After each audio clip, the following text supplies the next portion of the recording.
My name's Alysia Grimes, and I'm so glad to see all of you. I started Oasis Ministries about 3 years ago with a vision to bring women from our community, different backgrounds, denominations, together to gather around God's Word, to be discipled, to grow in friendship, and just to know Jesus. And so I'm so glad you're here. I don't know if you were invited, if you've ever been to anything like this, but wherever you came from, we're glad that you're here this morning. Have you ever watched a movie and when it ended, you just sat there thinking, that's it? That's the ending? No clarity, no resolution, no real ending? Are you kidding me? It leaves you frustrated and feeling unsettled, and something in you says, that's not how that was supposed to go. We love stories with happy endings. That's why we might watch Hallmark. If you watched a Hallmark movie and you got to the end and the guy was like, never mind, I'm out of here, you would be like, okay, somebody hijacked Hallmark. But we love when things come full circle. When what was broken is restored, what was lost is found, and everything finally makes sense. And there's a reason that we're drawn to those stories.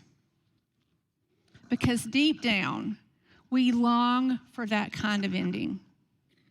We long for resolution from our loss, our grief, our confusion, our broken relationships, and our unfinished stories. But if we're honest, that's where most of us are living. Some parts of our lives feel whole and healed, but the other parts, they feel confusing, disorienting, and unresolved. And we find ourselves asking, God, what are you doing? I thought this story would turn out differently. And now, I don't really know what to think. This morning, we're going to look at a Bible story, a story from the Old Testament, and it's a story like that. The book of Ruth begins not with clarity, but with grief. Not with resolution, but with loss. And yes, it ends in redemption.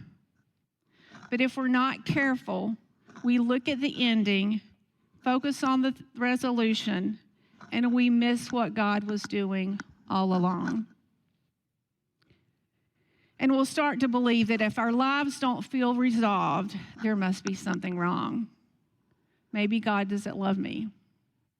Maybe he answers other people's prayers, but not mine. Maybe I don't deserve his love. We see this scenario played out in the book of Ruth. And even though the book is called Ruth, it actually starts with the story of who would be Ruth's mother-in-law, Naomi. So Naomi's living in Bethlehem with her husband and her 2 sons, and a famine comes to Israel, and life starts to feel fragile. I know you know what that feels like when life starts to feel fragile. So she and her husband and their 2 sons, they leave and they go to Moab. And this is significant because Moab is not home. It's not God's place. It's not God's people. It's not the place of God's provision. It's actually far from God's place. But maybe in that moment, they felt like it was the only option. They were just trying to survive. And for a while, it looks like things are going to stabilize. They build a life there. Their sons got married, and they adjust. And maybe Naomi is starting to think, this is not what I expected, but maybe we're going to be okay. And then everything falls apart. Elimelech, her husband, dies. Then her 2 sons die, both of them.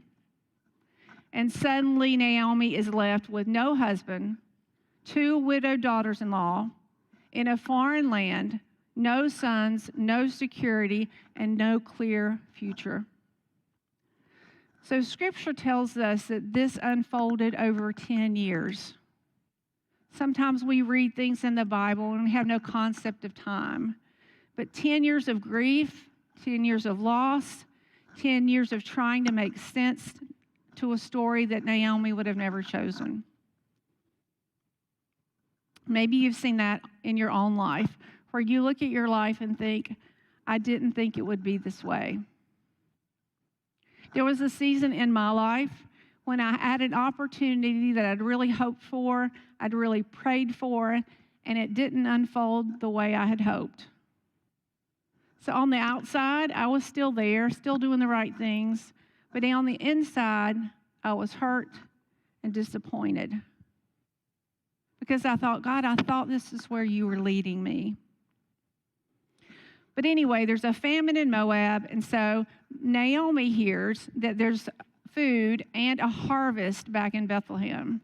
So, sometimes it's kind of hard to swallow your pride when you're like, maybe I should just go back home. But she decides to go back, and so she tells the two daughter-in-laws, y'all stay. There's nothing for you if you follow me. In chapter 1, verse 13, she says, go back to your families. Go back to what's familiar. I have nothing to offer you. The hand of the Lord has gone out against me. And it's just reminding me that sometimes when we face suffering or trials or loss, it's tempting to think that the Lord is against us. But as we'll see, God is really unfolding a plan of redemption for Ruth and Naomi. So Naomi tells them to leave, and there's this really heart-wrenching story where they cling to her, they're crying, they really love her. They seem to really love her, and she loves them. But Orpah, not to be confused with Oprah, because that's what I thought that word was for a long time. Orpah says, okay, I'm going back. And Ruth chooses to go with Naomi. Ruth actually has this very beautiful declaration of covenant love for her mother-in-law. Verse 16, she says, do not urge me to leave you or return from following you, for where you go, I will go. Where you lodge, I will lodge. Your people will be my people. And here's the line, your God will be my God. I think Ruth returned with Naomi because of her loyalty to Naomi, but I also think she had come to believe that the God of Israel was the one true God. And wherever the one true God was, is where she wanted to be. So these two women with no clear plan, no provision, no future, walk back to Bethlehem together. So when they get there, the people recognize Naomi, and they say she's different, but not really a good different. And so she must have read the room, and she's like, let me tell you, I went away full, I'm coming back empty. You used to call me Naomi, which means pleasant. Now you can call me Mara, which means bitter. She was not doing well. And we felt this when our life circumstances cause us to doubt the goodness of God. But redemption starts so often here in the empty places. I hope that's encouraging to you. Redemption starts in the empty places. So they're back, but everything is still uncertain. The weight of what has been lost is so heavy. And yet, God is right there. He's working. Not in ways they could see, not in ways they recognized, but quietly and faithfully, God was moving. So when they get to Bethlehem, it's the time of the harvest, and there's this law in Israel that provided for widows and orphans and the poor called the law of gleaning. And that meant if somebody had a field, they had to leave part of their crops in the field so that poor people and people who are vulnerable could walk through and pick up the leftovers. So Ruth goes out to glean, and she just happens to land in the field of a man named Boaz. Boaz notices her because he's heard about her integrity and her love for her mother-in-law. So he speaks kindly to her, he makes sure she's protected, and he provides more than they had expected. Then Naomi, mother-in-law, she realizes that Boaz is actually a relative. And not just any relative, he's a kinsman-redeemer. A kinsman-redeemer was a close relative who made a sacrifice, takes responsibility, restores what is lost to secure a future for someone who could not do that on their own. Does that sound like anyone you've heard of? Let me read it again. Makes a sacrifice, takes responsibility to restore what was lost, secures a future for someone who cannot do it on their own. Boaz is pointing us to Jesus. Anyway, Boaz marries Ruth, brings Naomi into his family as his mother-in-law, and then Naomi, who once said, "I came back empty," now she's holding a grandson, a life she had never imagined. And the women around her say, not, "You look different." They say, praise be to the Lord who has not left you without a redeemer." I wonder how she felt in that moment. All the grief, all the loss, all the questions, to now hear the Lord has not left you without a redeemer. What Naomi couldn't know is that her story was pointing to something greater. And this is what we begin to see. This was never just about Naomi or Boaz or Ruth. It wasn't just about survival or sacrifice, because that child she's holding becomes part of the family line that leads to Jesus. Everything in Naomi's life, everything in Ruth and Boaz's life was leading to Jesus. And that's what I want you to see, ladies. Everything in your life, every victory, every loss, every season of suffering, it's all intended to lead you to Jesus. That's what God has been doing all along. Not just restoring your circumstances, not just getting you out of a jam, not just paying your speeding ticket. He's restoring people to himself. So you might say, why do we need this restoration? Because somewhere along the way, we chose ourselves. We reached for what wasn't ours. We rejected God's authority. We chose our glory over his. And in that moment, everything shattered. Shalom was fractured. Sin entered, shame followed, and death took hold. And from that point, brokenness has affected everything about the world that we know.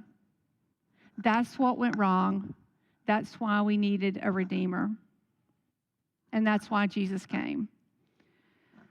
But redemption isn't the end of our story. It's actually the beginning. Because when Jesus brings you to himself, he doesn't just save you from something. He saves you into something. You're given a new identity. You're brought into a relationship with the Father, Son, and Spirit. You're adopted into his family, which means you have a place at the table and you belong. Some of you need to hear that. When you come to Christ, you are in God's family and you have a place. You're given his Holy Spirit. You're transformed. You're invited into his mission, mind, and purpose. And he's moving you to full restoration when we will all dwell with him and everything will be made new. So, if you haven't heard anything I've said for any reason, I forgive you. This is what I want you to remember. Jesus has already won. Your Redeemer has already come. He stepped into your story. He lived the life that you couldn't live. He died the death that you deserved. God took your sin and your shame and your brokenness, and he nailed it to the cross completely. Then he buried it with Christ in death. And when Christ raised to new life, he opened the door for your eternal life, for your resurrection. And when Jesus walked out of that grave, he did not walk out in defeat. He walked out in victory. And through his life, death, and resurrection, he has defeated sin, shame, and death for you and for me and for everyone who would come to him in faith. And because of that, your past is covered, your present is held, and your future is secure. I want you to hear this word of the Lord spoken over you. Praise be to the Lord who has not left you without a Redeemer. Let me pray. Jesus, you are our Redeemer. You've not left us alone. We're not forgotten. We're not without hope. Would you help us to trust you in our stories, in our lives, even when we don't understand what you're doing? Draw us close to you. We need you, Lord. Remind us that you are near and that you're working. In Jesus' name, amen.